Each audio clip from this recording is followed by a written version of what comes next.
Good morning, gentlemen, here at Global Resources for Men. I'm really happy to get to be here today with my new friend, Jesse Todisco, otherwise known as Jesse T from the Jesse T Show. He has so many things going on. He has his business for finances in regards to 46 and 2 Wealth Partners. He has the Vortex of Light, which always just sounds so cool, and I'm excited for him to get to explain more about that. He's the father of 2 fabulous boys, and he does ecstatic dance, cool things, and just rocking it. And yeah, he has a fee-only registered investment advisory firm. Did I get all those words right? You nailed it. Thank you. You're my new hype woman. Fantastic. Jesse, thank you so much for being on the show today. Yeah, it's my pleasure. Thank you to you and to the group, and I'm looking forward to having this conversation.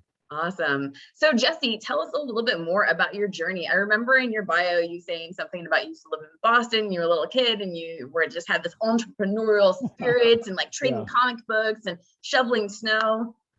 Take us away. Yeah. So it was, I live in a place of immense gratitude and abundance days, but growing up, it came from a place of, I had to learn how to get there. Let's just say I came from a place of scarcity. I grew up extremely poor, although I didn't feel poor. I came to know that I was poor through different seasons of life, but I grew up poor. Although we lived right on the beach in Boston. So like there was a inlet to the Boston Harbor. That was my front yard view. And then right down the street, about a half a mile, was this beach called Shays Beach, if you're from Eastie, or people call it Constitution Beach. So I grew up on the beach, which was great. But that being said, we went through some really rough times. And so early on, I had to learn how to make money for myself. And way before the days of Gary Vee, way before the days of the internet, or even, I guess maybe AOL was just kicking off a few years after that. I learned how to make money by myself. And so things like that I was interested in, buying and selling and trading comic books, baseball cards, using the elements, like you said, shoveling snow for money, like taking advantage of anything I could, because I knew I wasn't going to be able to get the new sneakers, like the new Jordans, or like a video game if I didn't do those things. And so it was out of a place of necessity and a place of scarcity that this entrepreneurial journey was born. Through the years, the story can be heard in different places, so people really want to get into details. But through the years, I've been in a lifelong initiation, and it's led me on this journey that I'm on today. And some of the things that have initiated me into life were some difficult hardships that kind of molded me and gave me perspective. And the first thing that I can remember is I grew up with a dad that was a heroin addict for 30 years. Oh, wow. And my mom and my dad were never married. And so there was always this struggle of a single mom working in Boston, which is a really overpriced place to live, trying to make ends meet, while I had this dad that would like come to me on my birthday or Christmas and asking me for money because he wanted to get high. So there was just this really weird dynamic. So I really plunged into the entrepreneurial journey, but I also plunged into sports. So I got really big into sports because that was a place where I could get some recognition. I could get some love. I could get some camaraderie. I could get that kind of family feel that I wasn't really getting. And so through the years playing sports and being my own little entrepreneur, I started working when I was 13, summer jobs, and worked ever since. But in Boston, it's a tough town in a lot of places. And, there's a huge opiate and drug epidemic in the city of Boston. And I actually fell in with some of the wrong kids as I was growing up. And I took advantage of my entrepreneurial spirit, and I started selling drugs. And so the first drug I sold was weed, which no big deal. It's actually, a teacher plant in a way these days. And it's legal in a lot of places. So it's not too, scary. But I moved pretty quickly because I realized it wasn't a lot of money in there. And I started selling OxyContin, which is heroin in a pill. Oh, wow. And yeah, there's no need to ever use OxyContin for anyone that's out there. Big Pharma is trash, and we can talk about that all day. If anyone here is in medical sales in terms of pharmaceutical, I apologize, but Big Pharma is like ruining the world. So as far as that went, I actually became my dad for about a year. So I went from selling drugs to doing drugs. And in this 2-year journey of selling drugs and doing drugs, it was a really, really weird way for me to get to know and understand what my dad had been through. So it gave me a ton of empathy for my dad. And so it lasted, the drug use lasted almost 2 years. The drug sales was about 2 years. But for the last 6 months of doing it, I was actually shooting heroin. So I became my dad. Wow. And it was, you talk about a nightmare that you had before we jumped on this morning. Yeah, crazy dreams. I used to have dreams when I was a kid of escaping that life, like not even when I was a kid, but like a teenager or 20s, escaping that life. Like that wasn't the life that I was meant to live. I had worked for years. I had done all these kind of like great things. And then all of a sudden I became my dad. So I had this weird polarity of like, light and dark. Good thing that my mom had always kind of been like hard ass, for better, explanation. She was ex-Vietnam military. Wow. Ex-Army Vietnam. And she was a hard charger, as they call it in the military. She was a hard ass, and she was very hard with discipline. And so she was in my ear during this whole time saying, you got to change your life. Like, this is not you. You got to get back to where you need to be. And then she started talking to me about joining the military.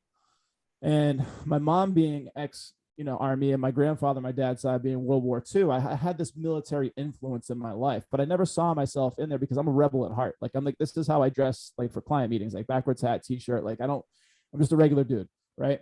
And so I didn't see the uniform. I didn't see the structure, the discipline, but it's exactly what I needed, because I was so off the rails for 2 years that I needed to get back to who I was. Needed to get out of the environment of Boston, needed to change my perspective, needed to see things and get some respect back for myself. And so after my mom's urging for that close to 2 years, I said, screw it. So I enlisted in the Navy and went on this beautiful journey where, I left for boot camp, which is up at, joke around, call it Great Mistakes, which is right near Chicago, but Great Lakes. And I immediately was turned back into who I was before. And this was someone who was into sports, who was athletic, someone who was motivated, someone who believed in themselves, and then who had lost their way, but it all came bubbling right back. And so immediately I started performing, and I started, putting out, as they call it. And it's not a sexual term, but in the military, it's called putting out, when you're really giving a great effort. And I went from this kid that was just doing drugs. I have my kids in the other room. They don't know the story yet, but they will know the story. Everybody else in the world heard the story except for my kids. They're too young, 7 and 5. But they'll hear it one day because they need to know. But as far as what happened was, I started self-respect. I started getting some discipline. I started getting some, belief back in myself. And then my career just kind of took off, and I started doing really well in the military. But after my first, I guess, term or tour, if you want to call it that, I was kind of capped out, and I realized that I needed to be in a role or a career where I could move as fast as I want, as far as I want, as quick as I want. Yeah. And so I didn't re-enlist. I got out, went back to Boston, and realized Boston had been the same or worse. I had friends that were dead or in jail from the things that they were doing. And it scared the shit out of me. I was like, I'm not going to stay here. So I had a sister living in Ackworth, Georgia, which is really close to where I live now. In 2006, she said, come on down for the summer. Just come and get away from Boston. You don't need to be back there. And I was like, you're absolutely right. So I moved down to Georgia without any idea what it was like down here. And I fell in love. I fell in love with Georgia. So for some context, I always felt out of place. I always felt out of place growing up in Boston. It was very like rough. I was bullied for years. I just didn't feel like I fit in. When I got to Georgia, I felt like I fit in, and I started to thrive. And I started in a sales company pretty much right away when I moved down here just for a job. And basically within 3 years, I was running 5 offices around the country and running my own office as a franchisee in this outside sales direct marketing company. And then I really my career took off. And so saving conversation around that, there's been some other initiations I think that are important for people to understand the journey, where through the years, having some great success, I've also kind of had more initiations with tragedy, where my wife, as I call her, we had a child that we lost after 7 days, and I held her till she passed away. And that was a big eye opener for how I operate today in my businesses, because it taught me the importance of time and how special, how sacred time is. This is like a big thing I talk about with my clients and just anyone in general. Is there's a Stoic philosophy called Memento Mori. It says, know that you could leave life right now. And it's absolutely true. And so if you know that you're going to leave life right now, that's actually a tailwind to push you versus a headwind to slow you down, knowing that if you could die right now, Elysia, what would you do with your day? Would you piss it away? Would you grump and moan and like, I hate life? Or would you just like get after it? Or would you have great relationships with people? Would you build something of significance? And again, you can't do this every day, but if you have that mindset playing the 80-20 rule, it's like, all right, for most of my life, I'm going to really show up. Right. And so just through some of those other seasons, I've held my mom till she passed away, cleaned my dad's blood up off the floor after his body finally gave out. The good thing about his story was he cleaned up the last 12 years of his life. So he actually got a chance to be somewhat of a dad, which was cool. And he actually was a pretty good grandfather to my 2 sons. And so I say all this to say that I've seen a lot of experiences in life that are traumatic and hard, but it set me on this journey of healing, which we can get about, further in the conversation. And it's allowed me to show other people how to do the same thing.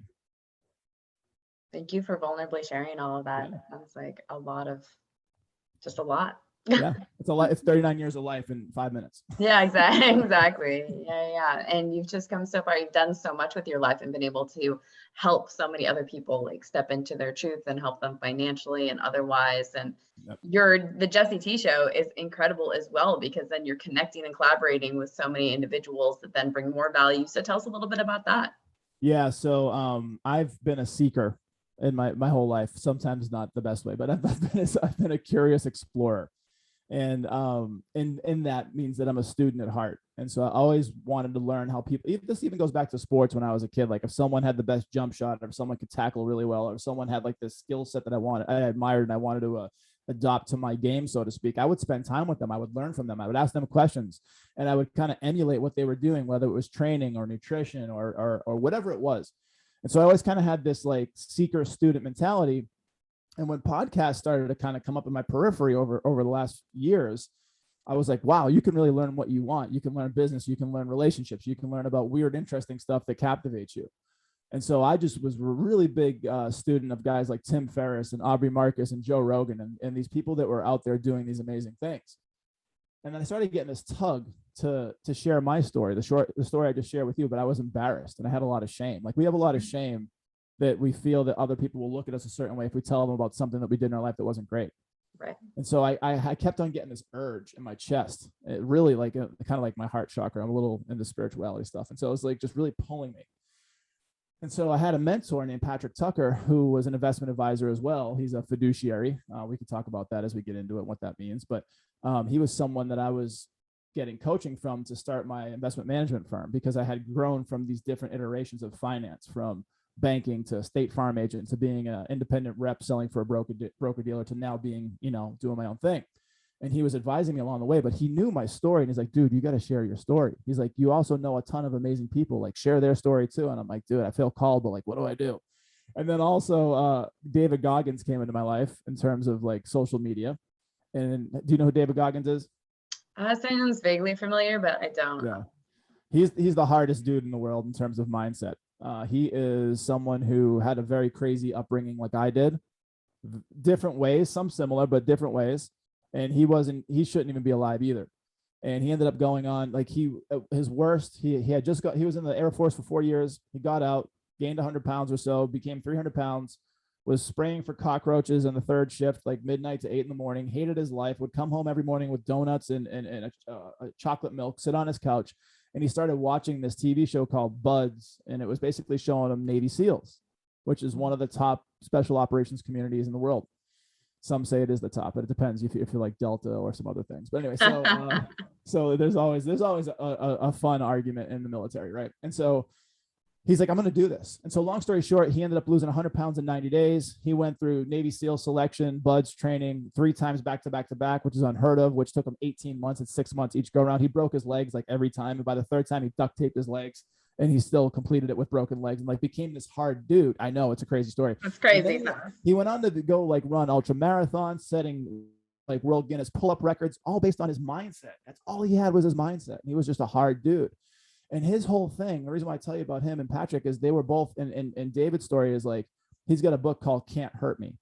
And in Can't Hurt Me, he walks through 10 practical ways to like callous your mind, make yourself tougher, but tell people your story, because if people know your story, they can't hurt you.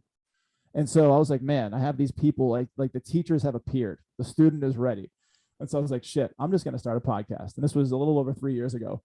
And so 3 years ago, I started interviewing people like you, amazing entrepreneurs, authors, business leaders, athletes, just amazing people. And I really wanted to learn from them. So it's been this beautiful masterclass on life. But then I kept on getting this tug to tell my story. So I think it was episode 29, I had Patrick interview me. And Patrick, I told my story for the first time. And it was so friggin' I was sweating and like I was nervous.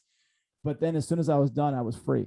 Yeah. And the story that I just tell you so kind of like carte blanche, like easy, like it was so hard to tell before, especially being in this position of like where I'm at, like as a financial planner or an investment advisor. It's like how could you tell someone that used to do those things? Well, most people have been through those things personally, like a lot of those things I mentioned, from bullying to death to, addiction to all these different things, or they know someone very close to them in the house, so they have empathy a lot of times. Yeah.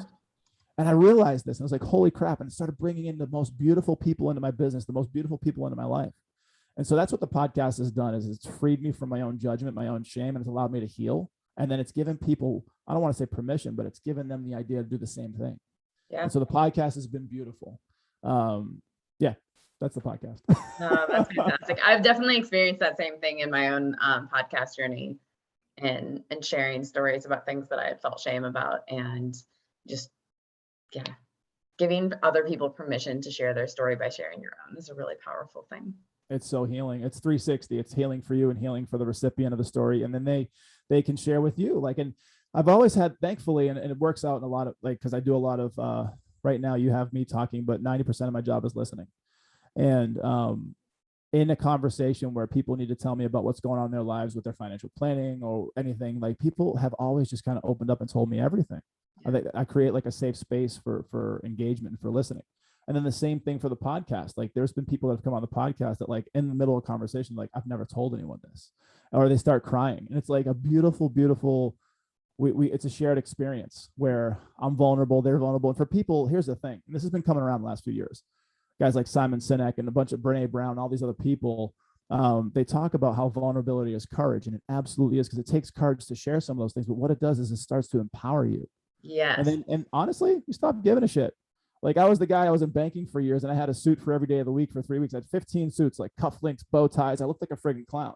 And I did it because it was very performative and it was political. And I was like, all right, well, I got to, I did really well in that career, but I felt out of place. It wasn't me. Yeah. And so once I got out of that and stopped giving a shit, you just step into who you are, and you step into, and you start attracting the right people. And so the types of people I bring into my businesses or podcasts, people I want to do life with. People that are into somewhat, like, they're growth minded, and they want to level up, and they want to heal, and they want to do different things. And a lot of them are really successful, but a lot of them have things that they want to learn. And so it's been, instead of chasing after people that necessarily didn't fit my business model years ago, now I just attract my client family. It's beautiful. No, that's awesome. Most days people see me running around in like a tank top, jean shorts, cowboy boots, and a brim hat. I love it. And that's like, that's me. And yeah. Like, this is fucking great. Like, working for myself. I get to wear what I want and pull in the people that don't care about what it is that I'm wearing, because they know I provide an amazing service. What have you found in terms of your journey? Because it sounds somewhat similar. Like when you finally released judgment, like how did that feel for you? Like, judgment for yourself, or like sharing your story? Like, how did that like set you on a different path? Oh my God, it was so freeing. It's been, and it's like, it's continues to kind of like unravel as I step forward more and more and more, and let go of the different aspects of things that I feel ashamed of. But I remember I did one time, I decided that I was going to talk about like body and empowerment and like self-image. And so it was a really bloody hot day here. And I had a like bikini on that was on the, oh, I don't get to watch again. Hey, buddy. Can you say hi, Elysia? How you doing? Good. Good. Nice to have you here. What's your name? This is William Anthony. Old blue eyes. Look at those. You ever see those TikToks where people like go like this, and all of a sudden they get really blue eyes? We're gonna do that with him. Okay. Can you say goodbye? Bye.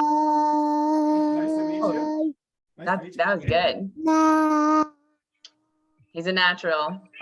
Nice to meet you. Oh, thank you so much. Let me finish up, okay? Thank you, baby. I love you so much.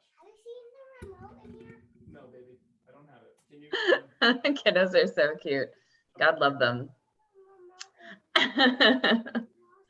See, this is real life, folks. Like, parenthood, having kiddos, like, sometimes they interrupt, and that's why we just get to have grace and be relaxed, and it doesn't have to be a big deal. It's like, welcome to life. Love it. I wouldn't do life any other way. Absolutely. And so what I was saying is I showed up and I had a bikini on, and I had a sarong, and I have like a furry tummy, yay genetics. And I've had a lot of insecurity about that because I had been made fun of when I was younger and like had like some different issues or whatever. And so I Kids are just terrible at that age. Like Yeah. they like I was bullied. Like I got my ass kicked for years, and then it was emotional, mental, like all that stuff. But kids are terrible when they're younger. They don't give a shit. Yeah, they don't even understand. And then we'll bring that to like a funny story. So like I have kind of furry arms or whatever after years of doing laser and all sorts of things and waxing. But there was a kid when I was 15. He told me I had Robin Williams arms. That's a like if you're into comedy at any level, it's terrible to hear it as a kid, but damn, that's a great depiction, because for me, that's probably the most hairy arm I've ever seen. Was Robin Williams. Yeah. I would say this though too, like there's just kind of like pulling a positive into it. I had read somewhere along the lines that one of the reasons that Native Americans back in the day would keep their hair long is because it gave them like another sensory that's deeper than kind of like just in terms of feeling. Like they were able, like when they say your hair raises on the back of your neck, it's almost like a spidey sense. Like you can feel something, like it's your intuition. That's so fascinating, because there are definitely people who are like hairless. Yeah. Yeah. And so the people that like there was like specific and all over the world too, not just here in America, but in certain indigenous tribes, they would keep their hair long and every part of their body that they could, because it gave them like this extra perception or sensory that they had. Oh, that's so fascinating. And, and taking that into the horse world. So horses have whiskers underneath their chin. And a lot of people in the show industry will chop them or like for aesthetically, and they don't necessarily think that like ahead of why is it that horses have whiskers. And it was just recently banned for people to cut the whiskers of the horse, because horses can't see underneath their chins. Isn't that incredible? And so when they have their whiskers, then they have that sensory perception when they get too close to something. There's a reason why nature has evolved every species to the point of where it's at. It's a masterpiece. Like even if you think about it, the reason why we get, I don't know if you know this, we get when our fingers are like in water too long and we get like soggy look, wrinkly. It's because we're getting adapted to be able to swim better. Like we can move through the water better. So it's incredible how our body, literally you can see your physical form change in cold and extreme hot and water. I mean, our bodies are born to adapt. And so I think that people, we got so far away, and this is a whole world that I'm into in terms of like biohacking and physical augmentation, but we got so far away from our bodies for so long that now we're kind of getting called back to them, a lot of people, and especially out in the world. And it's really beautiful on what we can do. And there's this belief that we're meant to be resilient. We're meant to have hard experiences because we adapt. And so if we lose that skill, if we lose the ability to challenge ourselves, we actually miss out on a lot of life. Like if you don't do anything hard in your week with your body, you're missing out on your beauty of your body. You're missing out on, I don't know if it was Aristotle or it was a Greek philosopher who said, it's they used to call everybody citizens back then, but it's every citizen's duty to know the power of their body, because what a shame for them to not know this. And that's kind of the gist of it. And it's like, we can do tremendous things. And it's like, we got so far away from the truth of how powerful we are for a lot of different reasons. We can go down that conspiracy theory another time. But we are ultimately powerful. We have divine in us, and not that we're gods, but we have divine in all of us. And so I think that a lot of people, they just need to double back down and believe in themselves. Yeah, absolutely. And that brings us back to what I was saying is I was presenting and showing the world, be like, I have body insecurities because I feel like I'm like overweight and it decreases value. And I'm just stepping forward and challenging all of that and being like, just love yourself, and you are who you are inside of yourself, and just enjoy the experience. And it's interesting how like some people, like everybody's got something typically that you would like to have on some level. Right. Like health, wellness, intelligence, money, talent. Like there's always somebody that's going to be better, quote unquote, than you on some level, right? You can't be perfect at everything. I mean, are you amazing at playing the harmonica? No, I'm not. There you go. I mean, but you're amazing at finances, and you're really amazing at doing your podcast stuff. So there's always somebody out there that's got some unique and beautiful talent that they can contribute to the world. And so it's just important for us to really like love ourselves and honor what we have without having arrogance, but without falling into like that insecurity, right? Which brings me to my next question with you. How do you help people with that sort of mindset, making the jump when they might have insecurities and shame about their financial position? Yeah. So again, the overall theme that we're kind of hitting on here is releasing from self-judgment, releasing from shame, and then also loving yourself. And there's a book that helped shape my life a couple of years ago called Love Yourself Like Your Life Depends on It. It's about this entrepreneur from the Silicon Valley that fell from grace and failed and all this wonderful stuff that was beautiful because it ended up giving him so much power. But he never loved himself. And it's really interesting because most people listening to this or in the world probably haven't told themselves, looked in the mirror and say, hey, I love you. Yeah. Talking to yourself. It's just like finance that we'll get into. It's not those things aren't necessarily always talked about or shared. And it's important that you love yourself. And you have to love yourself like your life depends on it. We won't go down that rabbit hole of how to do that, but there's a whole book out there. So if you feel like you need more love in your life, you have to start with yourself. And a good way to do that is to get that book, Love Yourself Like Your Life Depends on It.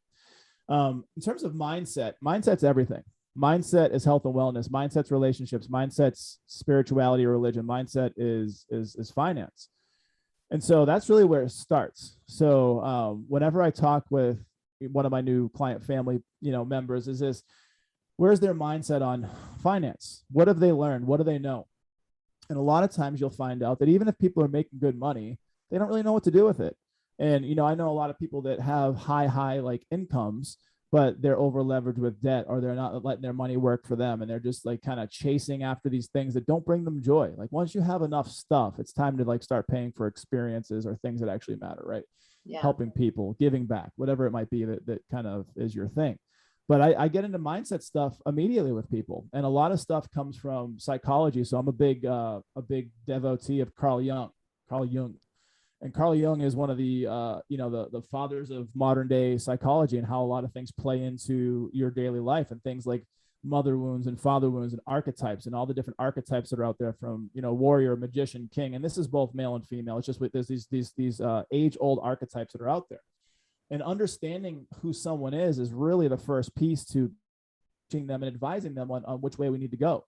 And then helping me understand their kind of acumen or their experience around money.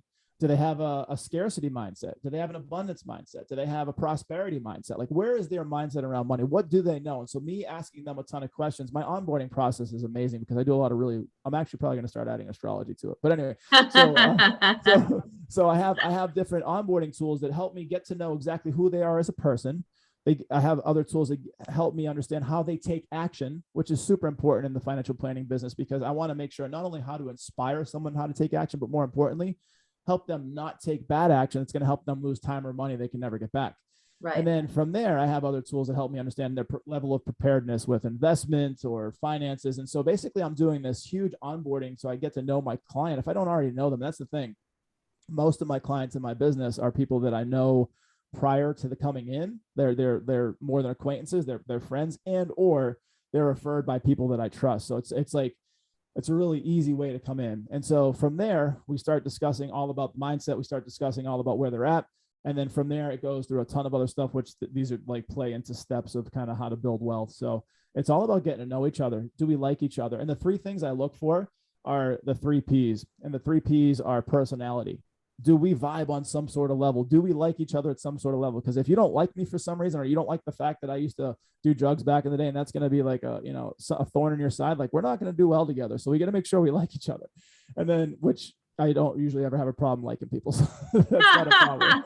So, but it's, sometimes, like I've had a couple podcast guests, unfortunately, that were just assholes. And I'm like, damn, like I wouldn't want to work with this person. Thankfully I don't. So you got to make sure you like people. The second P is participation. This is a really big one. In my type of work, I need to make sure on the very front end, there's a little bit of heavy lifting for my clients, but from there, I want to make sure there's no more friction ever again in their lives. Like that's my job, is removing friction from their lives and adding value. And so in the beginning, I need them to gather things like financial statements, trusts, wills, because I'm a fiduciary, and we'll talk about what that means in a minute. I really need to see the whole picture. I'm not just selling them a product. I'm not just selling them a mutual fund. I'm not selling them a life insurance policy. Those things may have their places, although I have my perceptions on those. It's one of those things where if I don't have the information that I need to serve you, then I'm handicapped.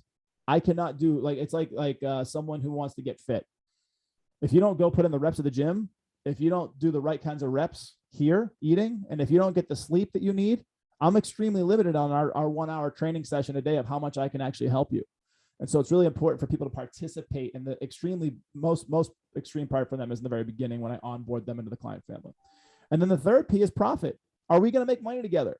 I only make money when my clients make money. And that's a beautiful handshake because I'm incentivized for them to do well. I don't have to make a commission and like walk away and never see them again. I'm with them for life in my mind. And so with these three Ps, that's how I really kind of have this mindset shift with people when they come in outside of like what their experience has been, because now they understand the agreement and the partnership moving forward. Yeah, no, that's fantastic. And tell us what exactly like a fiduciary is. So for some context, there's about 400,000 people that are registered in the United States as some level of financial services person. That could be life insurance sales. That could be working for a broker dealer, tell you what to sell and how much to sell, or that could be a fiduciary. And so out of those 400,000 financial planners, only 5% of us are fiduciaries. That means we don't take any commissions at any level. There's three types of people that sell in that archetype. There is the commission only person. There is the person that does commission and gets a fee for giving advice. That's still not a fiduciary. You can't just jump. There's an argument over this, but if there's any time that you ever have to sell something to someone to make money, there's a conflict of interest there, because as the client, I don't know without a shadow of a doubt that what you're selling me is best in my best interest, because honestly, like I'm assuming you're a great person, and most of the people that are out there are great people that are doing this stuff. But are you having a tough time at home? Are you going through a divorce? Are you having a life, changing circumstance where you need an extra few thousand dollars? And so you might push a product that may or may not be in the best interest of the client. So that's something I wanted to remove from my business altogether. I was in that world for years. I always felt out of alignment when I was in that world. And I was like, how do I do this better?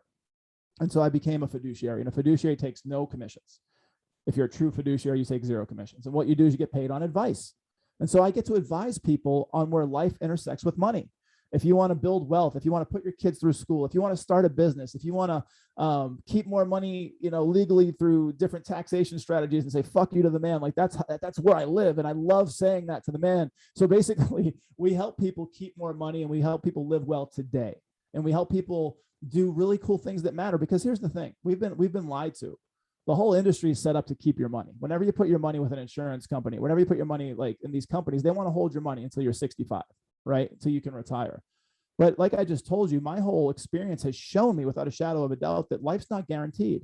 So if I'm going to sit here and work for 30, 40 years and stack away all this money and live below my means, well, that's kind of cool in a way, but don't you want to travel? Don't you want to go to these beautiful places where you can have shared experiences like ecstatic dance, or go do whatever it is that you want to do and do stuff with people that you love, and do it while you're young, because we're not getting any younger every day. We're never going to be as young as we were yesterday. And so why are we waiting?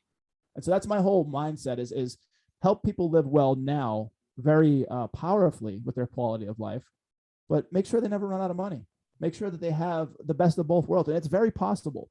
And so that's kind of where I operate from. And so people pay me, a fee to do that.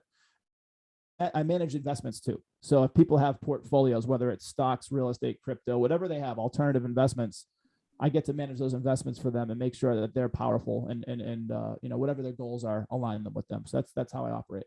No, that's fantastic. I did have somebody reach out to me who wasn't going to be available for a chat today, and he asked if I could ask you about Bitcoin and cryptocurrency, and whether or not that's a legit thing to jump into. Here's the thing. So I have experts that I defer to that all they do is Bitcoin. That's how I roll. So anything that I'm not truly an expert in, I'll be the first to tell you. But I know enough about it to be dangerous.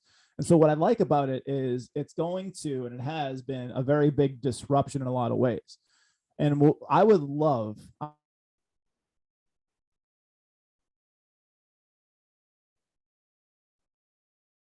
no, we lost him. I would love to see this disrupt the way or the idea behind it, with using the ledger to be able to kind of like have decentralized commerce is beautiful, because it kind of gives us power back, right? It gives us, as the consumer, as an individual, we kind of take the power away from the banks and all these different organizations if we kind of have that control ourselves.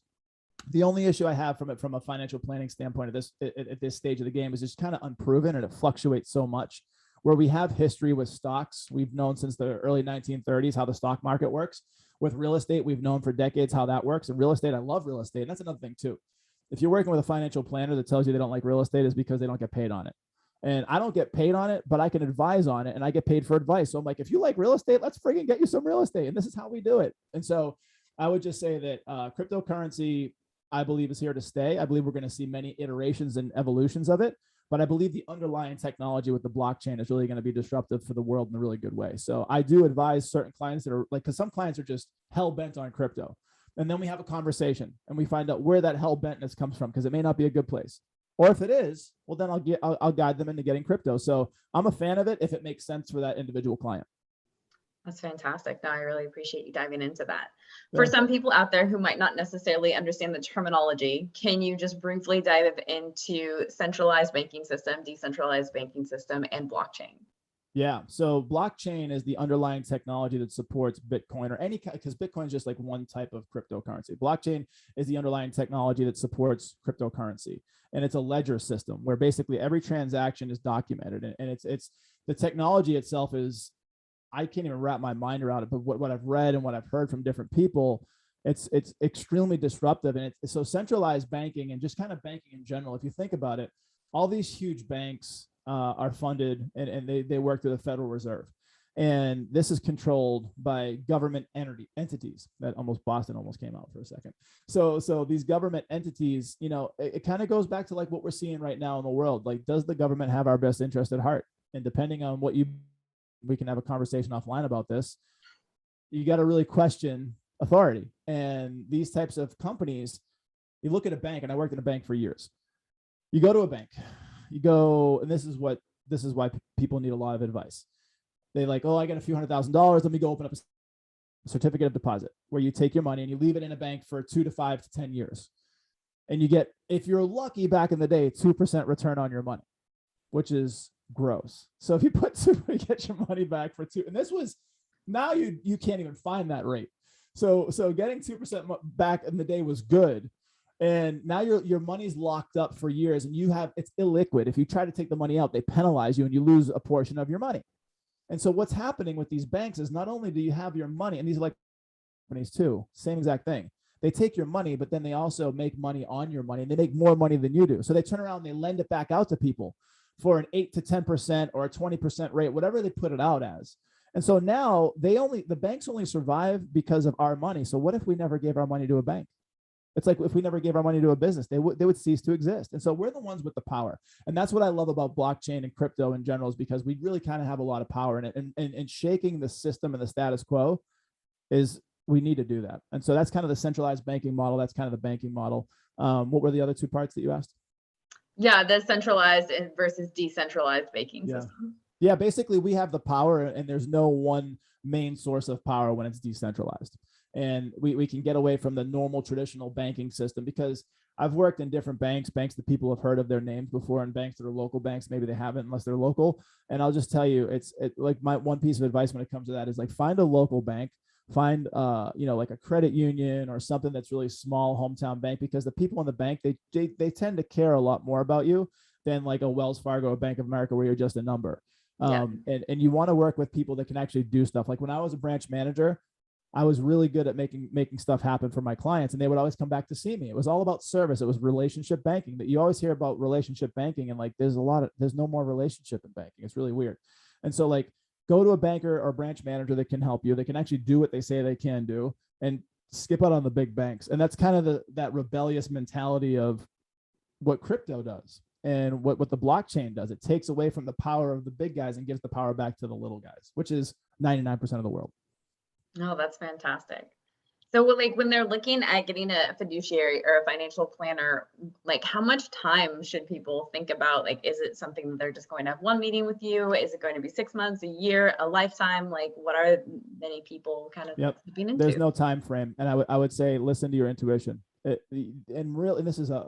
work a lot in the spiritual world and really harnessing your inner voice and intuition through different ways. And it's very important for people to understand that if it doesn't speak to you or something feels wrong, there is probably something wrong. So don't rush. And what I would say is a really good concrete outside of that, space, a concrete way to decide to work with someone is, how do they get paid? Do you want to work with someone that takes a commission, which is fine. I'm not saying everybody who works on commission. I used to work on commission in my old sales companies. I used to sell basically Groupon door to door, and I would have to make commission. So I come from commission. That's actually my first job. So I'm not opposed to commission, but when it comes to finance, it starts to get a little bit tricky. And so I would say, number one, how does a financial planner or investment advisor or insurance person, how do they get paid? And if it's commission, well, then you have to take into account, are they always going to have your best interest at heart? So I would say, find out how they get paid. I would have them fully disclose, and even go a step further. Ask them how they're doing. They're going to find out all your financial planning information. How are they? Like, do they have great credit? Do they have money in the bank? Do they have investments? Like, how are you going to work with an investment advisor that doesn't have investments? Like, so the reason why I say that is because, again, I'm big into health and wellness. Would you go to a personal trainer that doesn't look the part? Right. And I don't mean like someone who's all steroided up and like who's cheating. I'm just talking about someone who's living a healthy, holistic lifestyle, someone who sleeps well, someone who eats well, someone who trains well, someone who has a healthy lifestyle. Like, you would want to embody and follow that person. Same thing for financial planning. Find the people that embody what they're actually talking about. Yeah.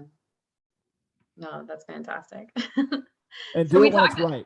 We talked about 10 tips that you wanted to offer up for making money. Yeah. I would say we could go through at least a few of them because it takes a little while, but we talked about mindset. I have a book that I'm writing called Happy Wealth, and it talks about 10 ways to become wealthy happily. And if you do these 10 things, you will become wealthy, and do it in a time where you can actually enjoy your wealth.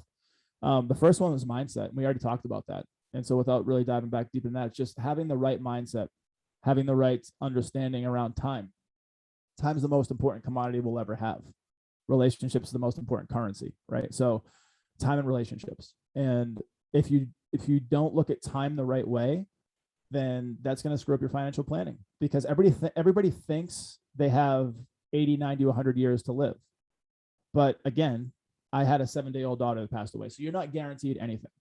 And because of time, you really have to get started yesterday. Like, the 2 best times to plant a tree, have you heard this before? Like, it's 20 years ago and then today. Yeah. It's the same thing for financial planning. Like, get started earlier. And since you can't start earlier, if you haven't started yet, start today. So that's the first thing, is the mindset around it. When do you get started? Start now. And you don't have to be, that's one thing I want to talk about. I hear this, sometimes is, am I ready? Am I ready for a financial planner yet? Like, you're always ready. Do you have money questions? Do you have information that you need clarity on? Do you need to know how to make sure you buy this house properly? Do you need to make sure how do you start this business and cash flow it properly? Like, you always have questions around money, so it's never too soon. So I would just say having that mindset around money. And then the second thing that I would talk about is emotional and behavioral finance. So a big part of how people spend money is through emotions. Mm-hmm. And so you see this a lot of times. If someone's really upset, they'll do some retail therapy, whether they'll just, especially the last year and a half, go on Amazon and just buy a ton of stuff, or they'll go out and they'll buy that new Coach bag or those Callaway drivers if they're in the golf, like whatever you're into. I would say you don't want to get into a pattern of trying to self-medicate through buying things. And so there are people that will endlessly, perpetually buy stuff, and they don't even get joy out of it. There's this great interview that Tim Ferriss does with Marie Kondo. Have you heard of her before? Yeah. So Marie Kondo is really big on only having things in your life that spark joy. So anything that you like, the whole cliche, what you own owns you kind of thing, is actually really true. If you have a really big house and a nice car, like you really start to identify those things. Like, people like talk about like your success, like, oh, I get this great house. Like, but how much do you own that house? And are you utilizing that house for things that matter?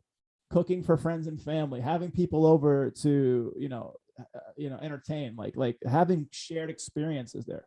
Or has the house become like this bane of your existence where you're like, shit, I got to make my mortgage payment again. I don't even like living here.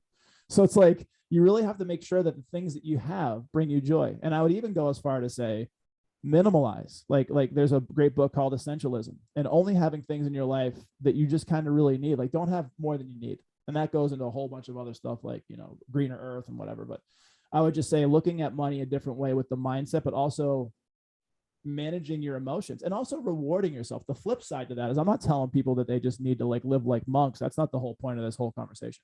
What I'm trying to say is be mindful, be tactful with what you do, and then reward yourself. So if you do have a great month at work, if you have a celebration, like go have that fancy dinner, go out on that vacation. Like these are things that I help people plan for, because a lot of times they don't plan for it themselves.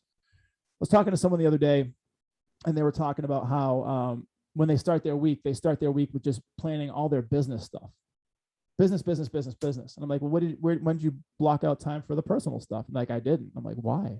Like, why not?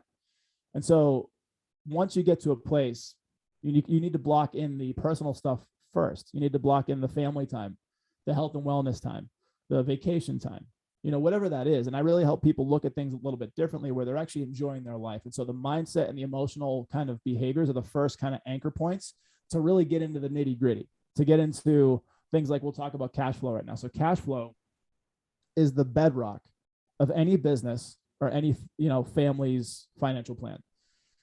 And having enough money based on each person's situation is different. That could be 3 months of their cost of living. That could be 6 months of their break even or P&L with their business. Everybody's different. Their needs are different, right? But we identify that when we start talking with clients. And what happens is when you have cash flow, you have peace of mind, especially as a business. If you don't have cash flow, you're dead in the water because you got to be able to take advantage of opportunities as they come.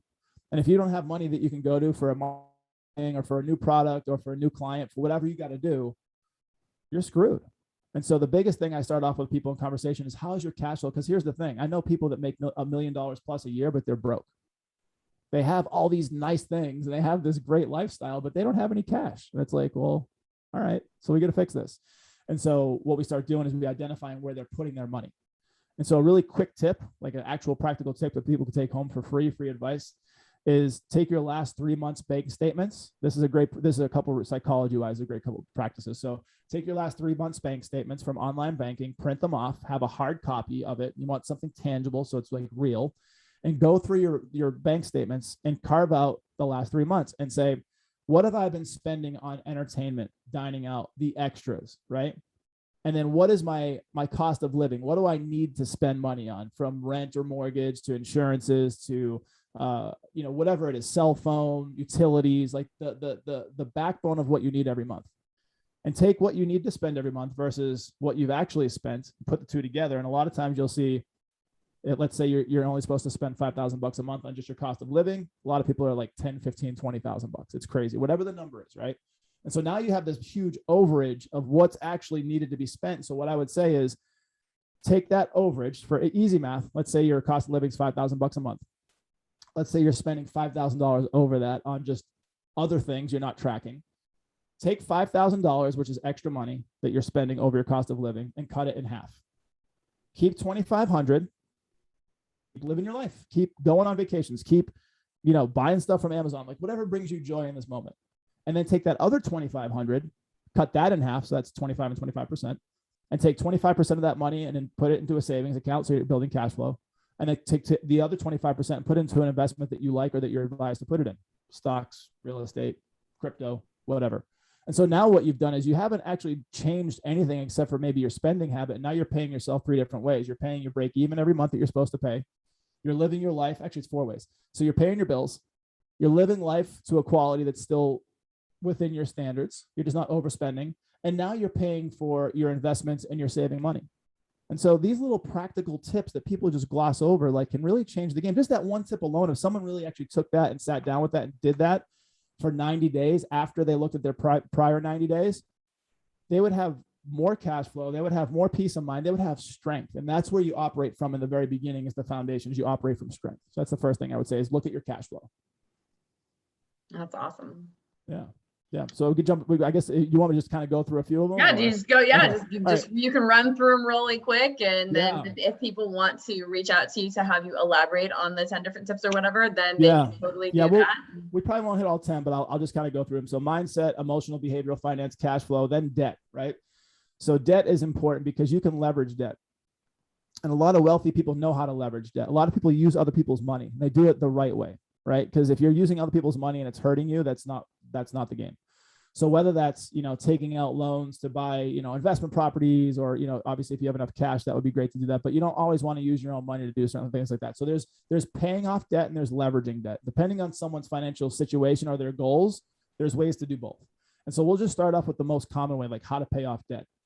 So again, it's getting your house in order. Like, what do I have for debt? Do I have mortgages? Do I have car loans? Do I have credit cards? Do I have student loans? Whatever they are, right? And identifying how much those things are every month for the payment, how much the percentage is in terms of like your interest rate, and then how much money do you owe overall. And then what you can do, a really easy trick that I used personally years ago, was I used Dave Ramsey's Debt Snowball, and I used his envelope system. And this isn't for everybody. I just talked about this on another podcast the other day. Like, there's 10,000 different ways to pay off debt. But one way is called the debt snowball. And what you do is you take all those line items of debt and you rank them from highest monthly payment, right? It doesn't necessarily mean the one that you owe the most on, but you can rank them from the highest monthly payment, and you want to pay that one off first. And once you pay that one off, let's say you have 10 different lines of credit from credit cards, all those other things I mentioned. Once you pay that off, let's say that's $400 a month that you have to pay that credit card. You only pay the minimums on the rest. And so if you have 10 different credit items and you have one that you're focused on, you're not just, because what happens is people get into this cycle of paying a little bit on all. And the money just gets eaten up. Like, it actually doesn't make a dent. Like, you pay $1,000 on a card you owe 10,000 on, and then, like, next month you expect to see your balance go down by that much, and it like barely moves at all because of interest and other fees and things like this. And you're like, what did I just do? And I've seen this happen before with people, and I'm like, okay, this is how we do it. And so what you could do is you pick one credit card, that one that's $400 a month, and you pay it off, and all the other ones you pay minimums on. You pay just your monthly minimum, so you're not getting fees. And then you take all that other money, instead of kind of placing it everywhere, pay off that first credit card. And now you have an extra $400 a month, which for a lot of people, an extra $400 a month is significant. Yeah. It's huge. And so what you do now is you take that $400 a month that you're saving. I personally would recommend, I've never even gotten that money, and take that $400 to the next card plus paying as much as you can. And then now you've paid off two cards. It creates this snowball where, like, you start here and the snowball gets bigger and bigger as you roll it down the hill, and then eventually you pay off everything. And for me personally, my wife, we're still really good friends. My wife paid off debt that we had. It was like $60,000 off in 8 months. Wow. And we got extremely intentional. We used the debt snowball.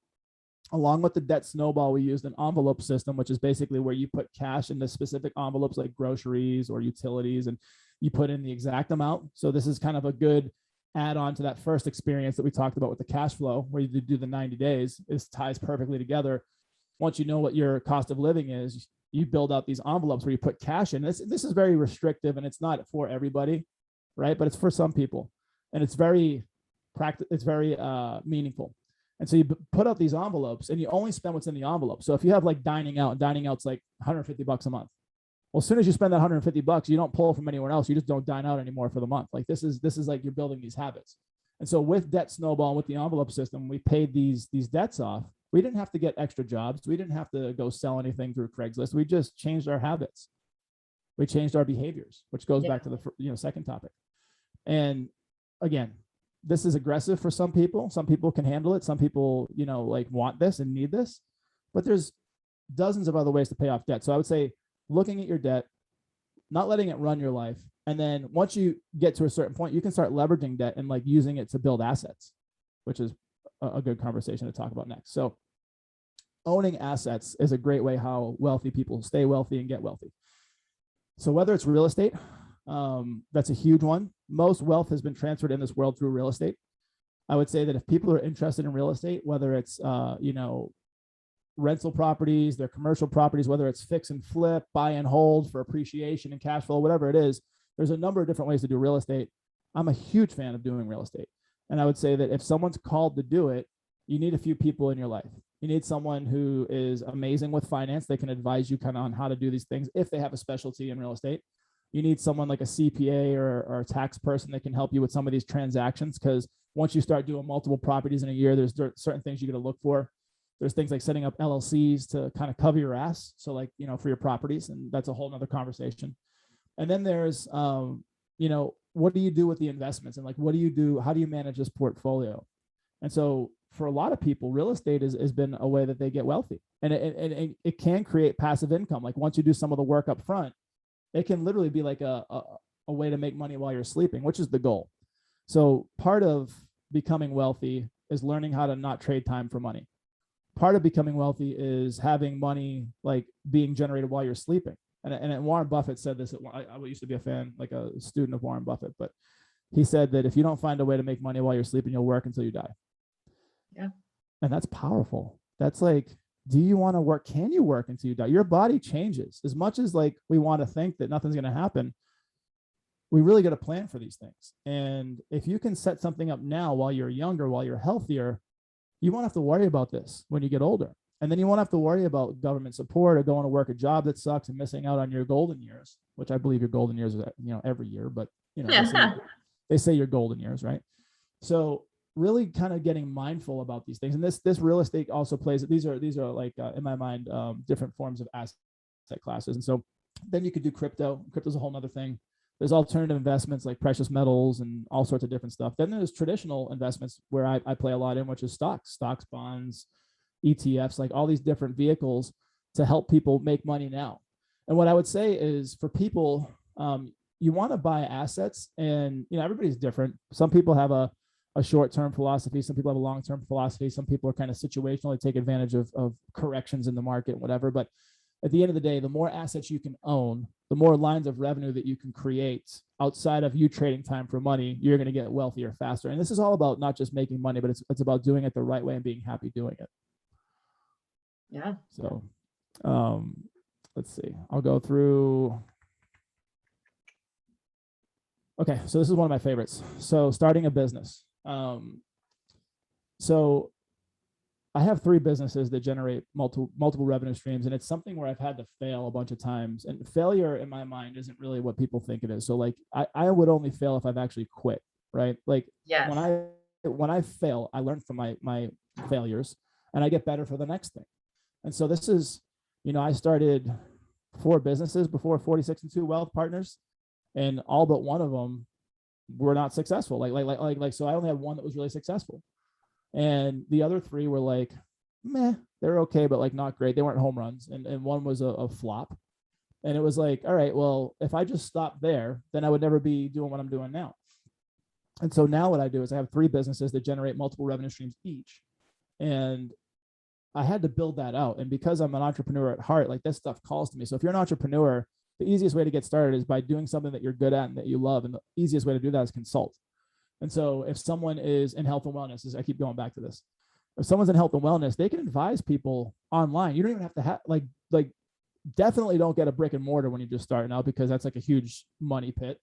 You can do things online like we're doing right now. Like you and I have a conversation for 30 minutes, an hour. We talk about nutrition. We talk about health and wellness. We talk about biohacking. We talk about working out, whatever it is that you're into, and you charge a fee for that. And then how much do you charge? And, you know, how do you charge? Like, this is something you have to kind of figure out. And what I would recommend is getting someone who's done it before at a really good level, like get a mentor, have a mentor tell you specifically that's in that industry, that's doing exactly what you want to do, plug into them, add value to them. How can you help them want to work with you? Like to get a mentor, this is another kind of like off topic technique, bringing them value or helping them. They're going to want to help you. It's relationship 101. If I do something nice for you, chances are you're wanting to do something nice for me. And if you can bring them a client, if you can bring them some knowledge, if you can bring them some insight, or you can help them in any way, and then you don't have, this is me even talking about like getting mentorship for free. You could turn around and you can get some insights from them. And then they can teach you how to build this business, right? Like Patrick helped me build out the investment management side of my business, because I went from being a banker and a state farm agent and then, you know, a registered rep. I didn't have the full experience on how to be a fiduciary. So I needed someone who was doing what I wanted to do at a very great level to teach me how. Yeah. And then if you don't want to do all that work, you could just pay for a mentor if you have the money.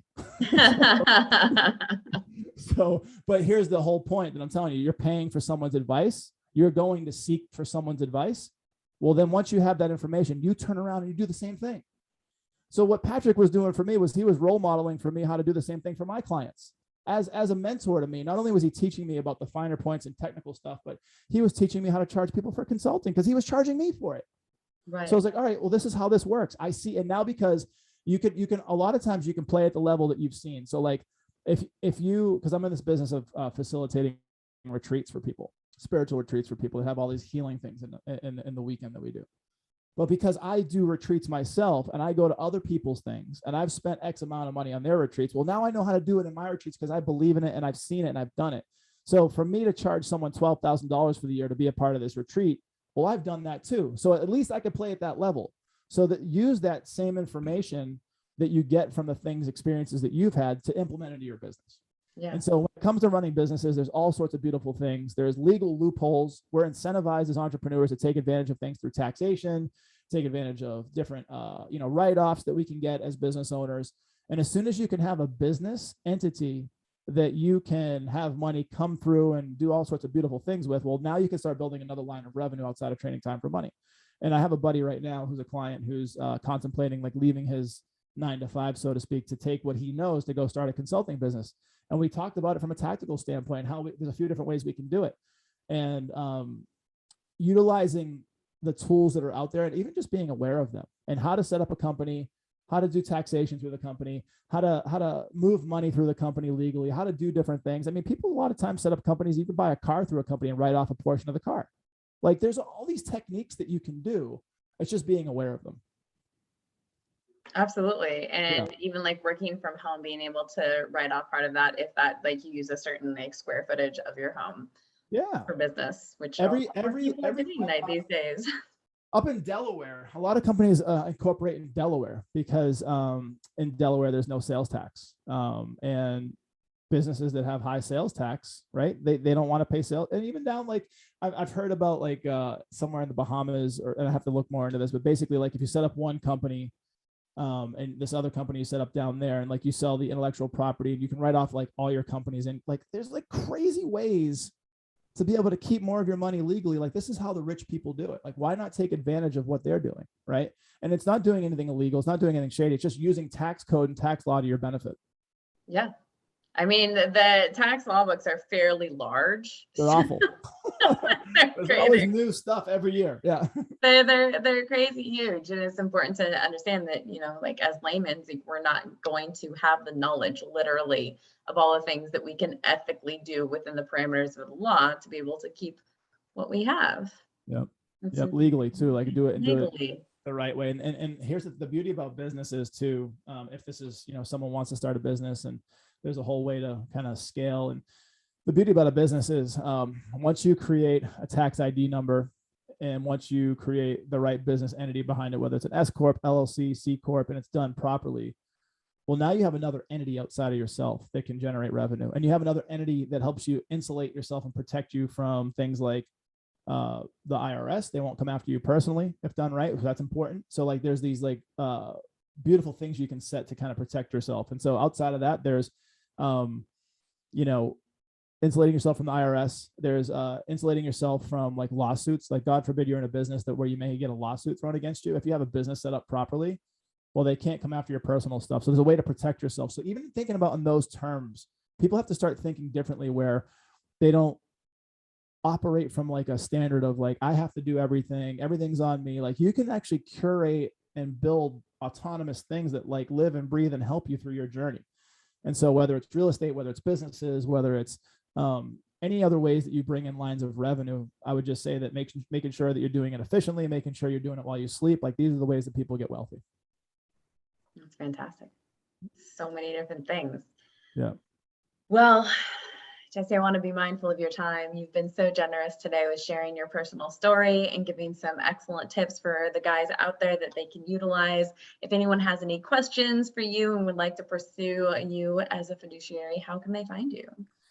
Yeah, the best way to find me, the two places I'm active the most, on LinkedIn. So it's Jesse, Jesse. Last name is Todisco. T as in Thomas, O, D as in David, I-S-C-O, Jesse Todisco.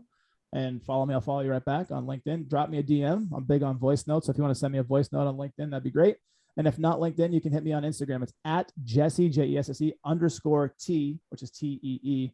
And the same thing there. Follow me. I'll follow you back and hit me with a DM, and we'll see where the journey leads us. Awesome. And if you're interested in talking to me to be interviewed on the show, or if you're interested in bringing me in for inspirational speaking or connection coaching, feel free to find me at www.globalequineaffiliates.com. And if you're seeing this on a different platform, then if you're a guy, come join us at Global Resources for Men. And if you're a lady, we have Phoenix Rising Women's Group here on Facebook, where we also have Financial Literacy Fridays, as well as many other fun and interesting topics on different days of the week. So thank you everybody for watching today. And Jesse, thank you so much again for being on the show. Thank you so much. You're welcome. Bye.